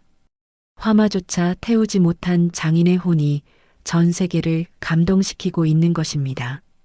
그 옆에서는 이제 31살의 청년이 된 이지호가 훌쩍 커버린 키만큼이나 성숙해진 모습으로 취재진에게 둘러싸여 있습니다. 이지호는 다나의 수석 디자이너로서 자신의 이름을 딴 세컨드 라인을 성공시키며 패션계의 무서운 신예로 떠올랐죠. 이지호가 인터뷰 도중 멀리서 미소 짓는 우혜인을 발견하고는 마이크를 고쳐 잡으며 목소리에 힘을 주어 말했습니다. 제가 가진 감각은 모두 길거리에서 주운 쓰레기 같았습니다. 하지만 우혜인 선생님께서 제 손에 바늘을 쥐어주셨고 진정한 아름다움이 무엇인지 가르쳐 주셨습니다. 이지호가 무대 위로 올라와 우혜인을 향해 고개를 깊게 숙이자 파티장에는 우레와 같은 박수 소리가 터져 나왔습니다. 우혜인은 제자의 성장이 그 무엇보다 기쁜 듯 눈시울을 붉히며 이지호의 어깨를 토닥여 주었습니다. 같은 시각 서울의 교도소 정문 앞에서는 낡은 가방 하나를 든 초라한 행색의 여자가 조심스럽게 발걸음을 내딛고 있습니다. 3년의 수감 생활 끝에 만기 출소한 51살의 고유라는 예전에 화려했던 모습은 온데간데 없이 늙고 쇠약해진 모습입니다. 고유라가 떨리는 손으로 남편에게 전화를 걸어보지만 수화기 너머에서는 번호가 바뀌었다는 차가운 기계음만 들려올 뿐입니다. 고유라의 남편은 그녀가 구속된 지 반년 만에 이혼 소송을 제기했고 모든 재산을 가로챈 뒤 다른 젊은 여자와 재혼해 자취를 감췄죠. 고유라는 갈 곳 없는 신세가 되어 비를 피할 처마를 찾다가 편의점 가판대에 놓인 잡지 표지 속 우회인의 얼굴을 발견합니다. 잡지 속의 우회인은 전 세계에서 가장 영향력 있는 여성으로 뽑혀 눈부시게 빛나는 보석보다 더 찬란한 미소를 짓고 있었습니다. 고유라는 자신의 비참한 몰골과 대비되는 우회인의 모습에 절규하며 잡지를 바닥에 내팽개치고 짐승처럼 울부짖었습니다. 말도 안 돼. 왜 나만 이렇게 비참해야 해? 우회인 저녀는 원래 세탁소 딸이었다고. 고유라는 길거리를 지나가는 사람들의 시선을 느끼며 황급히 낡은 점퍼 소매로 얼굴을 가린 채 어둠 속으로 도망치듯 사라졌습니다. 하지만 고유라를 기다리는 것은 화려한 파티가 아니라 당장 내일의 끼니를 걱정해야 하는 냉혹한 현실의 밑바닥이었습니다. 몇 달 뒤 로열 백화점 지하 2층의 공용 화장실 입구에서는 한 여자가 고무장갑을 낀 채 바닥을 닦고 있습니다. 헝클어진 머리를 질질 묶고 청소 유니폼을 입은 채 허리를 숙이고 있는 여자는 다름 아닌 고유라였습니다. 고유라는 생계를 위해 과거 자신이 BVIP 대접을 받으며 활보하던 이 백화점의 가장 낮은 곳의 청소부로 취직하게 된 것입니다. 고유라가 독한 락스 냄새에 쿨럭이며 변기칸을 닦고 있을 때 화장실 밖에서 우아한 구두 굽소리와 함께 경호원들의 묵직한 발소리가 들려옵니다. 고유라는 본능적으로 몸을 움츠리며 문틈 사이로 바깥을 살피다가 심장이 멎을 것 같은 충격을 받았습니다. 수십 명의 수행원에 둘러싸인 우회인이 강태주 회장의 팔짱을 낀 채 기품 있게 라운지를 향해 걸어오고 있었기 때문입니다. 강태주는 56살의 중후한 매력을 뽐내며 아내의 발걸음에 맞춰 천천히 보폭을 조절하는 다정한 남편의 모습입니다. 강태주가 아내의 귀에 대고 부드럽게 속삭이며 웃음을 터뜨리자 우회인도 행복한 듯 남편의 어깨에 살짝 기댑니다. 고유라는 대걸레를 꽉 쥐고 부들부들 떨며 자신이 무시했던 그 촌년이 도달한 구름 위의 삶을 넋을 잃고 바라보았습니다. 고유라는 지금 당장이라도 밖으로 뛰어나가 우회인의 바짓가랑이를 붙잡고 예전의 정을 생각해서 도와달라고 빌고 싶은 충동을 느꼈습니다. 하지만 고유라는 차마 문을 열지 못하고 청소 도구함 뒤로 몸을 숨긴 채 숨을 죽이며 눈물을 흘렸습니다. 자신이 저질렀던 악행들이 주마등처럼 스쳐 지나가며 이제야 비로소 자신이 얼마나 어리석었는지 뼈저리게 깨달았기 때문입니다. 우회인은 라운지로 향하던 중 잠시 발걸음을 멈추고 고유라가 숨어있는 화장실 쪽을 가만히 응시합니다. 강태주가 의아한 듯 아내를 바라보며 다정하게 이유를 묻습니다. 혜인아, 왜 그래? 어디 불편한 곳이라도 있어? 우회인은 잠시 침묵을 지키다가 이내 평온한 미소를 지으며 고개를 가로저었습니다. 우회인은 화장실 안에서 느껴지는 비참한 기운을 이미 감지한 듯 했지만 끝내 아는 체 하지 않고 다시 발을 뗐습니다. 아니에요, 당신. 그냥 옛날 생각이 잠시 나서요. 우리가 참 먼 길을 돌아왔네요. 우회인은 용서가 아닌 무관심이야말로 진정한 복수라는 것을 알기에 고유라의 이름을 영원히 기억에서 지워버리기로 한 것입니다. 강태주가 아내의 손을 더욱 꽉 쥐어주며 든든한 목소리로 아내의 마음을 위로했습니다. 그동안 고생 많았어. 이제부터는 당신의 시간이야. 그 누구도 당신의 평화를 방해하지 못하게 내가 지켜줄게. 두 부부의 뒷모습이 라운지의 황금빛 조명 속으로 서서히 사라지고 고유라는 그제야 바닥에 주저앉아 통곡했습니다. 모든 행사가 끝난 늦은 밤, 우회인은 강태주와 함께 어린 시절 추억이 깃든 낡은 전통시장 골목을 찾았습니다. 현대적인 고층 빌딩 숲 사이에 여전히 남아있는 작은 세탁소와 공방들이 정겨운 불빛을 내뿜고 있습니다. 우회인은 강태주의 어깨에 머리를 기대고 밤하늘에 떠있는 밝은 보름달을 보며 깊은 한숨을 내쉬었습니다. 태주 씨, 나는 가끔 무서워요. 이 모든 성공이 한순간의 꿈처럼 사라질까 봐요. 강태주가 아내의 허리를 감싸 안으며 밤 공기보다 더 따뜻한 목소리로 대답했습니다. 혜인아, 이건 꿈이 아니야.